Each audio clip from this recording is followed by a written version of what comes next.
Hello students, आज हम लोग थर्ड चैप्टर पढ़ेंगे बल तथा दाब। बल तथा दाब, ठीक है। तो बल क्या है, सबसे पहले हम पढ़ते हैं कि बल क्या है। ठीक है, बल वह बाह्य कारक है जो किसी वस्तु की अवस्था में परिवर्तन करता है या अवस्था में परिवर्तन करने का प्रयास करता है। बल वह बाह्य कारक है जो किसी वस्तु की अवस्था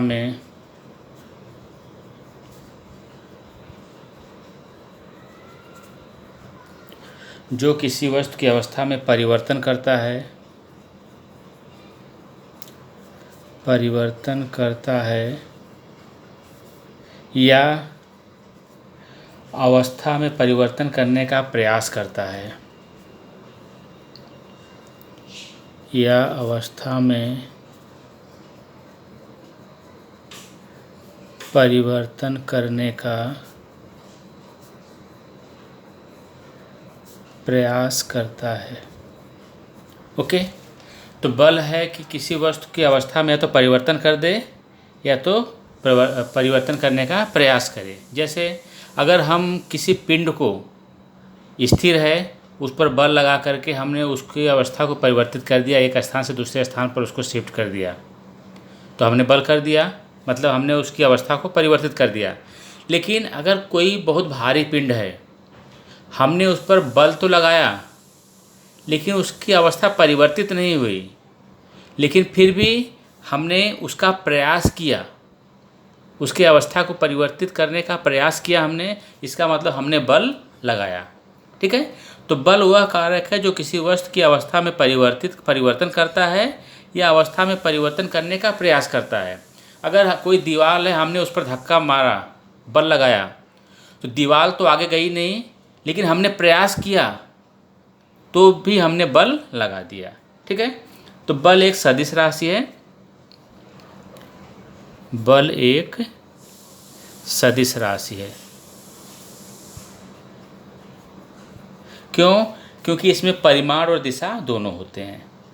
ठीक है, तो बल क्लियर हो गया कि बल वह बाह्य कारक है जो किसी वस्तु की अवस्था में परिवर्तन करता है या अवस्था में परिवर्तन करने का प्रयास करता है। यह एक सदिश राशि है। ठीक है, आगे है संपर्क बल व असंपर्क बल। तो सबसे पहले हम देखेंगे संपर्क बल। संपर्क बल क्या है?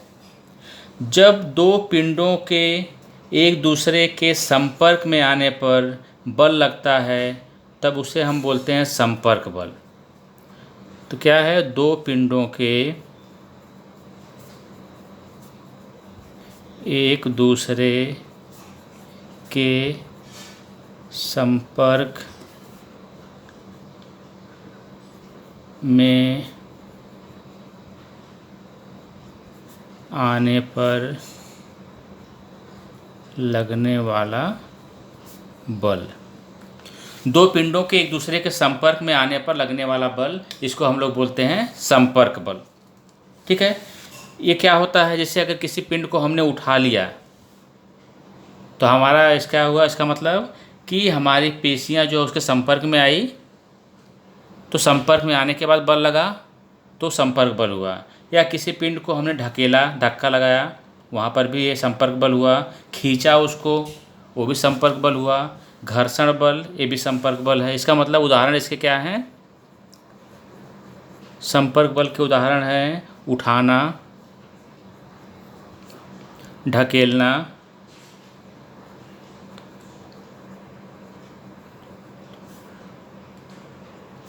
खींचना या घर्षण बल।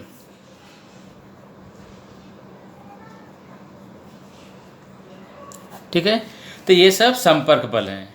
तो जब दो पिंडों के एक दूसरे के संपर्क में आने पर लगने वाले बल को हम लोग क्या बोलते हैं? संपर्क बल। ये है उठाना, ढकेलना, खींचना, ये सब है संपर्क बल के उदाहरण। और घर्षण बल भी इसमें है। घर्षण बल क्या है कि किसी गेंद को मान लो किसी गेंद को मेज पर रख कर उसे हल्का सा धक्का दे देते हैं हम, तो क्या होता है? गेंद थोड़ी दूर तक जाएगा और उसके बाद रुक जाएगा। या दूसरा उदाहरण कि समतल रास्ते पर कोई गाड़ी जो है उसके इंजन को बंद कर दीजिए, तो क्या होगा? गाड़ी थोड़ी दूर तक जाएगी और फिर रुक जाएगी। तो इस टेबल का और ज़मीन का पृष्ठभाग और उस पर गतिशील वस्तु, इसमें पाए जाने वाले घर्षण बल के कारण ऐसा घटित हुआ। इसका मतलब बॉल जो है, हमने जो बॉल को धक्का दिया था, थोड़ी दूर बॉल जा कर के रुक गई। किसकी वजह से रुक गई थी? वह घर्षण बल के कारण। अगर वही घर्षण बल नहीं होता तो बॉल रुकती नहीं, वो कंटिन्यूस चलती रहती। या जो आपने बताया कि चलती हुई गाड़ी का इंजन आपने बंद कर दिया, गाड़ी कुछ दूर तक चली, उसके बाद रुक गई, चलना बंद कर दिया, तो इसका मतलब गाड़ी क्यों रुकी? घर्षण बल के कारण हुआ। ठीक है। घर्षण बल नहीं होता तो न्यूटन के पहले नियम संबंधित जो पिंड था ये गतिशील ही बना रहता, गाड़ी चलती रहती, बॉल चलता रहता, ये रुकता नहीं। घर्षण बल दैनिक जीवन में अत्यंत उपयुक्त है। जमीन पर चलते समय हम पैरों से जमीन के पीछे की ओर ढकेलते हैं। अगर घर्षण बल नहीं होता तो हम क्या होता? हम फिसल कर गिर जाते। ठीक है। घर्षण बल अगर नहीं होता तो हम बराबर से चल नहीं पाते, ज़मीन पर फिसल कर गिर सकते थे। घर्षण बल यह सभी गतिशील पिंडों पर प्रयुक्त होता है और वह गति की दिशा के विपरीत होता है, घर्षण बल। ठीक है। तो घर्षण बल की दिशा क्या होती है? गति की दिशा के विपरीत। अगर किसी रास्ते पर केले के छिलके गिरे हों तो क्या होगा? हम फिसल कर गिर जाते हैं। क्यों गिर जाते हैं? क्योंकि वहाँ पर घर्षण बल कम हो जाता है। या अगर कीचड़ है तो ज़मीन पर कहीं पर गिरा हुआ हमारा पैर वहाँ पड़ता है, हम फिसल कर गिर जाते हैं। वहाँ पर भी हम क्यों गिरते हैं? क्योंकि कीचड़ के कारण हमारा जो घर्षण बल हमको चाहिए होता है वो कम हो जाता है। घर्षण बल कम होने के कारण हम गिर जाते हैं। ठीक है। तो ये हमने देखा संपर्क बल के बारे में। अब हम देखेंगे असंपर्क बल।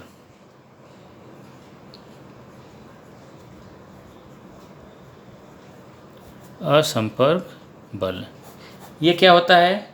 जब दो पिंडों के एक दूसरे के संपर्क में न आने पर बल लगता है तो उसे क्या बोलते हैं? असंपर्क बल। दो पिंडों के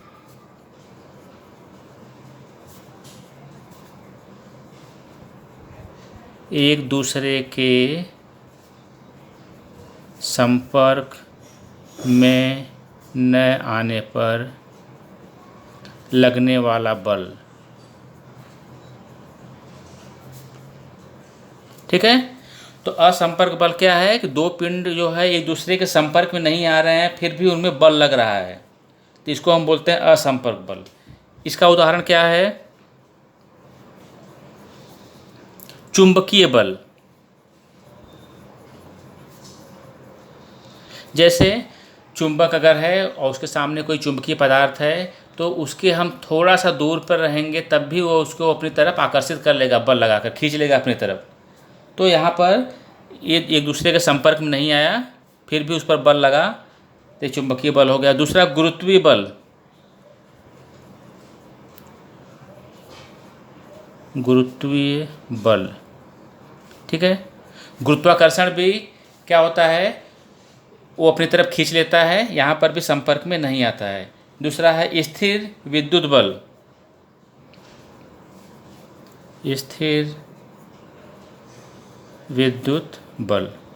तो ये सब असंपर्क बल के उदाहरण हैं। ठीक है। तो दो पिंडों के एक दूसरे के संपर्क में न आने पर लगने वाले बल को हम लोग बोलते हैं असंपर्क बल। और इसके उदाहरण हमने देखा चुंबकीय बल, गुरुत्वीय बल और स्थिर विद्युत बल, ये इसके उदाहरण हो गए। अब आगे है संतुलित और असंतुलित बल। तो पहले देखते हैं संतुलित बल क्या है। संतुलित बल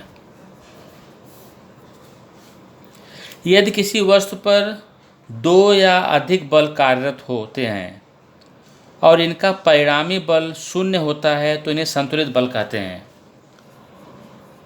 यदि किसी वस्तु पर दो या अधिक बल कार्यरत होते हैं, दो या अधिक बल कार्यरत होते हैं। यदि किसी वस्तु पर दो या अधिक बल कार्यरत होते हैं और इनका परिणामी बल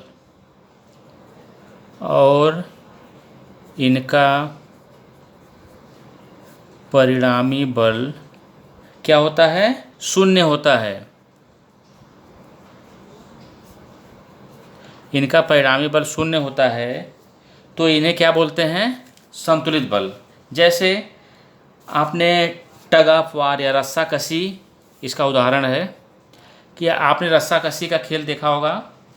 तो रस्सा कसी के खेल खेलने वाले अपनी अपनी दिशा में डोरी खींचते हैं, दोनों ओर से एक समान ताकत अर्थात समान बल हो तो क्या होगा? डोरी नहीं हिलेगी, न तो इधर जाएगी न तो उधर जाएगी। इस समय क्या हुआ कि दोनों तरफ बल तो लगा। यदि किसी पिंड पर दो या अधिक बल, तो देखेंगे उस रस्से पर दोनों तरफ अपोजिट साइड में बल लगेगा, लेकिन उसका रिजल्ट क्या होगा? क्योंकि दोनों बल समान था इसलिए उसका परिणामी बल क्या हो जाएगा? शून्य हो जाएगा। ठीक है, तो एक उसका उदाहरण हो गया कि रस्सी खींचने का खेल खेलने वाले अपनी दिशा में डोरी खींचते हैं, दोनों ओर से एक समान बल लगता है जब, तो डोरी न तो इधर जाएगी न तो उधर जाएगी। इस समय उस पर कौन सा बल लग रहा है? संतुलित बल लग रहा है। ठीक है, अब आगे देखेंगे असंतुलित बल।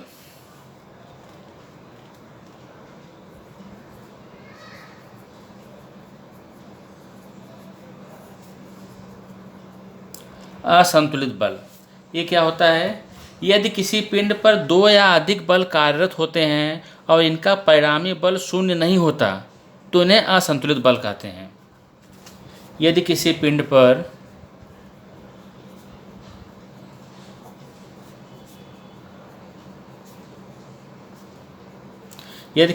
पर दो या अधिक बल कार्यरत होते हैं, दो या अधिक बल कार्यरत होते हैं और इनका परिणामी बल शून्य नहीं होता, और इनका परिणामी बल शून्य नहीं होता, तो इसको क्या बोलते हैं? असंतुलित बल बोलते हैं इसको। ठीक है, तो अभी रस्सा कसी वाला ही एग्जाम्पल ले लेते हैं। जब हमने देखा कि दोनों तरफ से खींचने वाले बराबर बल लगा रहे थे, तो डोरी न तो इधर गई न तो उधर गई, तो किसका उदाहरण था? संतुलित बल का उदाहरण था। क्यों? क्योंकि उसका परिणामी बल शून्य हुआ था। लेकिन मान लीजिए एक तरफ ज़्यादा बल लग गया, वहाँ पर ज़्यादा ताकतवर लोग थे, तो क्या होगा कि जिधर बल ज़्यादा लगेगा उधर रस्सी खींच के चली जाएगी, तो यहाँ पर परिणामी बल शून्य नहीं हुआ, तो ये क्या है? असंतुलित बल का उदाहरण हो गया। ठीक है, तो यदि किसी पिंड पर दो या अधिक बल कार्यरत होते हैं और इनका परिणामी बल शून्य नहीं होता है तो क्या होगा कि असंतुलित बल लग जाएगा। ठीक है, तो एक तरफ अगर रस्सा कसी वाला जो हमने बताया, एक तरफ अगर रस्सी चली गई, इसका मतलब एक तरफ जो है बल ज़्यादा लगा, एक तरफ कम बल लगा। जिधर बल ज़्यादा लगा उधर रस्सी गई, इसका मतलब दोनों बल का परिणामी बल शून्य नहीं है, एक तरफ ज़्यादा हो गया, तो ये असंतुलित बल हो गया। ठीक है, तो यदि किसी वस्तु पर एक ही दिशा में अनेक बल लगते हैं तो उसका योगफल क्या होता है? उन दोनों बलों के योगफल के बराबर हो जाएगा। तो किसी वस्तु पर एक ही दिशा में अनेक बल लगाने पर उनके योगफल के बराबर उस वस्तु पर बल लगता है। यदि दो बल एक ही वस्तु पर परस्पर विपरीत दिशा में लगते हैं तो क्या होगा? उसका अंतर जो होगा वो उस पर प्रयुक्त होगा बल, और बल यह परिमाण और दिशा दोनों बताता है, इसलिए यह क्या है? सदिश राशि है। ठीक है, तो इसका मतलब कोई पिंड है, इस पर एक बल इधर लग रहा है, एक बल दोनों एक ही साइड में लग रहे हैं, तो इसका रिजल्टेंट बल पूरा क्या हो जाएगा, परिणामी बल दोनों के योगफल के बराबर हो जाएगा। लेकिन अगर पिंड पर एक बल इधर लग रहा है, दूसरा बल इधर लग रहा है, तो इसका परिणामी बल क्या होगा, दोनों के अंतर के बराबर। एक ज़्यादा होगा, दूसरा कम होगा, तो इसका जो अंतर होगा इस पर वही परिणामी बल लगेगा। ठीक है। तो बल के कारण स्थिर पिंड को गति प्राप्त होती है। अगर बल नहीं होता तो क्या होता, कोई पिंड स्थिर है तो स्थिर ही रहता, गतिशील है तो गतिशील ही रहता है, क्योंकि अगर घर्षण बल शून्य होता तो बल के कारण स्थिर पिंड को क्या प्राप्त होती है, गति प्राप्त होती है। और गतिशील पिंड की चाल और दिशा बदलती है बल के कारण ही। उसी प्रकार गतिशील पिंड को स्थिर करने के लिए भी हमको बल की आवश्यकता पड़ती है। बल के कारण वस्तु का आकार भी बदल जाता है।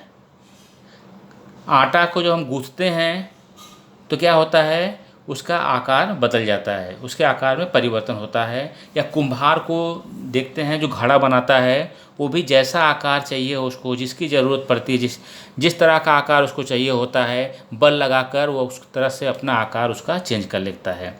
तो बल लगाने से उसका किसी पिंड का आकार भी परिवर्तित हो सकता है। ठीक है। तो ये हमने देखा संपर्क बल और असंपर्क बल, संतुलित बल और असंतुलित बल। अब हम आगे देखेंगे जड़त्व क्या होता है।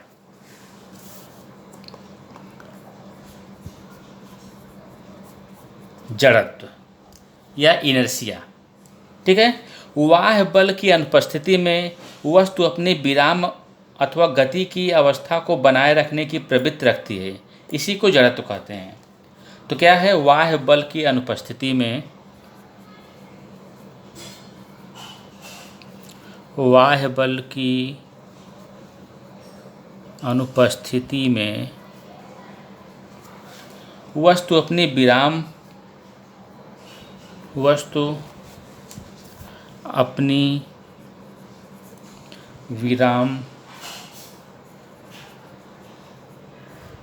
अथवा गति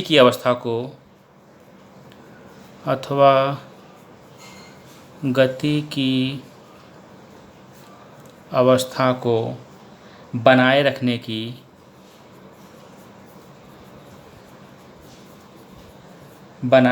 की प्रवृत्ति रखती है, बनाए रखने की प्रवृत्ति।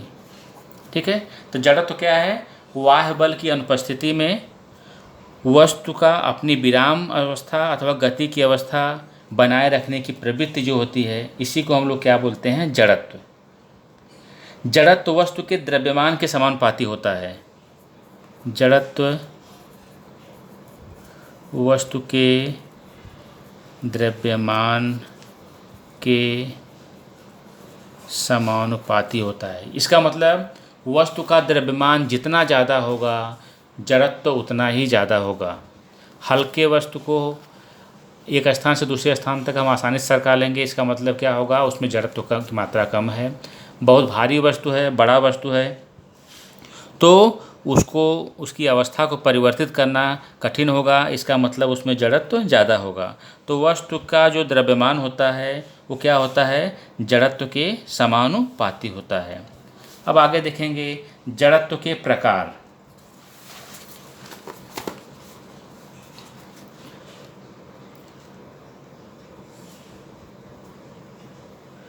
जड़त्व के प्रकार, तो जैसे हमने जड़त्व के बारे में देखा कि बाह्य बल की अनुपस्थिति में वस्तु अपनी विराम अवस्था अथवा गति की अवस्था को बनाए रखने की प्रवृत्ति रखता है, इसी को हम जड़त्व कहते हैं। जड़त्व के प्रकार हैं, पहला है विराम अवस्था का जड़त्व। पहला है विराम अवस्था का जड़त्व। विराम अवस्था का जड़त्व ये क्या है, पिंड जिस स्वाभाविक गुणधर्म के कारण अपने विराम अवस्था में परिवर्तन नहीं कर सकता, उसे विराम अवस्था का जड़त्व कहते हैं। ठीक है। तो जिस स्वाभाविक गुणधर्म के कारण वह अपनी विराम अवस्था में परिवर्तन नहीं कर सकता, उसको हम लोग क्या बोलते हैं, विराम अवस्था का जड़त्व। इसका उदाहरण हम देखेंगे कि अगर मान लीजिए कोई व्यक्ति विराम अवस्था में खड़ी एक कार में बैठा है, ठीक है, और कार एकाएक तीव्र गति से चलना प्रारंभ कर दे, तो क्या होगा, व्यक्ति पीछे की ओर क्या होगा, गिर जाएगा। ठीक है। इसका कारण यह है कि उसके शरीर का निचला भाग कार के साथ चलने लगता है, परंतु उसका ऊपरी भाग जो है विराम अवस्था में रहने की प्रवृत्ति के कारण विराम अवस्था में ही बना रहता है, जिसके कारण वह पीछे की ओर लुढ़क जाता है। तो ये विराम अवस्था के जड़त्व का एक उदाहरण हो गया। तो विराम अवस्था के जड़त्व क्या था, पिंड जिस स्वाभाविक गुणधर्म के कारण अपनी विराम अवस्था में परिवर्तन नहीं कर सकता उसे विराम अवस्था का जड़त्व कहते हैं। इसका उदाहरण आपने देखा कि किसी खड़ी कार में आप बैठिए उसमें, और कार एकाएक अगर चलना प्रारंभ करेगी तो आप क्या होगा, पीछे की ओर लुढ़क जाओगे। इसका रीज़न क्या है, क्योंकि आपका जो निचला हिस्सा है वो गाड़ी के साथ चलना प्रारंभ कर दिया, लेकिन ऊपरी हिस्सा जो है अभी भी विराम अवस्था में है, इसके कारण पीछे की तरफ वो लुढ़क जाता है। तो ये हो गया विराम अवस्था का जड़त्व। दूसरा जड़त्व के प्रकार क्या है, गति का जड़त्व। गति का जड़त्व, गति का जड़त्व क्या है, पिंड जिस स्वाभाविक गुणधर्म के कारण अपनी गतिशील अवस्था में परिवर्तन नहीं कर सकता उसे गति का जड़त्व कहते हैं। ठीक है, मतलब वो अपनी गतिशील अवस्था को परिवर्तित नहीं करना चाहता है। उदाहरण इसका क्या है, बिजली के घूमते हुए पंखे को बंद करने पर भी वह कुछ समय तक घूमता रहता है। आपने फ़ैन को बंद कर दिया, स्विच ऑफ कर दिया, लेकिन स्विच ऑफ करने के बाद तुरंत फ़ैन बंद नहीं हुआ है, कुछ देर तक घूमता रहेगा। इसका मतलब इसमें क्या है, गति का जड़त्व है। या बस के अचानक रुक जाने पर बस में बैठे यात्री आगे की दिशा में फेंके जाते हैं। अगर चलती हुई बस है, बस तेज़ी से चल रही है और एकाएक बस ड्राइवर ने ब्रेक लगाया, गाड़ी एकाएक रुकी, तो क्या हुआ, आदमी जो उसमें बैठा है यात्री वो आगे की तरफ धक्का खाएगा, वो आगे की तरफ वो गिरेगा, फेंका जाएगा आगे की तरफ। क्यों ऐसा होगा, क्योंकि अभी गाड़ी एक स्पीड से चल रही थी तो पूरा शरीर आपका गाड़ी के साथ स्पीड में था, लेकिन जब ही गाड़ी ने ड्राइवर ने ब्रेक मारा, गाड़ी रुकी, तो आपके शरीर का निचला हिस्सा जो बस के संपर्क में था वो भी एकाएक रुक जाएगा, लेकिन आपके शरीर का ऊपरी हिस्सा वो अभी भी गतिशील है। तो उससे क्या होगा कि निचला हिस्सा रुकेगा और ऊपरी हिस्सा जो है गतिशील रहेगा, तो आदमी को आगे की तरफ धक्का लगेगा या आगे की तरफ वो फेंका जाएगा। तो ये गति का जड़त्व था। तो गति का जड़त्व क्या था, पिंड जिस स्वाभाविक गुणधर्म के कारण अपनी गतिशील अवस्था में परिवर्तन नहीं कर सकता उसे गति का जड़त्व कहते हैं। उदाहरण आपने फ़ैन का देखा कि फ़ैन स्विच ऑफ करने के बाद भी कुछ देर तक चलता रहता है, और दूसरा देखा कि तेज़ चलती हुई बस में या किसी गाड़ी में एकाएक ब्रेक मारा जाए अगर, तो आदमी आगे की तरफ फेंका जाता है। ये गति का जड़त्व हुआ। और तीसरा है दिशा का जड़त्व। दिशा का जड़त्व, दिशा का जड़त्व क्या है, पिंड के जिस स्वाभाविक गुणधर्म के कारण वह अपनी गति की दिशा में परिवर्तन नहीं कर सकता उसे दिशा का जड़त्व कहते हैं। ठीक है, इसका मतलब क्या है कि अपनी गति की दिशा जो है उसको परिवर्तित नहीं करना चाहता है पिंड, उसी को हम लोग क्या बोलते हैं, दिशा का जड़त्व। उदाहरण क्या है, वाहन सीधे सरल रेखा में गतिशील होने पर अचानक मुड़ने पर यात्री विपरीत दिशा में फेंके जाते हैं। इसका गाड़ी अगर तेज़ी से किसी तरह सरल रेखा में चल रहा है गाड़ी कोई स्पीड से, और एकाएक उसको घुमाया जाए, उसकी दिशा को चेंज किया जाए, उसकी दिशा को परिवर्तित किया जाए, तो क्या होगा, यात्री जो है अपोजिट डायरेक्शन में फेंका जाएगा। ये किसका उदाहरण है, दिशा का जड़त्व का। ठीक है, तो ये आपका जड़त्व था। तो जड़त्व में देखा आपने, पिंड जिस स्वाभाविक गुणधर्म के कारण अपने विराम अवस्था में परिवर्तन नहीं कर सकता उसे क्या बोलते हैं, जड़त्व। जड़त्व के प्रकार आपने देखा, विराम अवस्था का जड़त्व, इसका उदाहरण आपने देखा, गति का जड़त्व और दिशा का जड़त्व। Okay, thank you.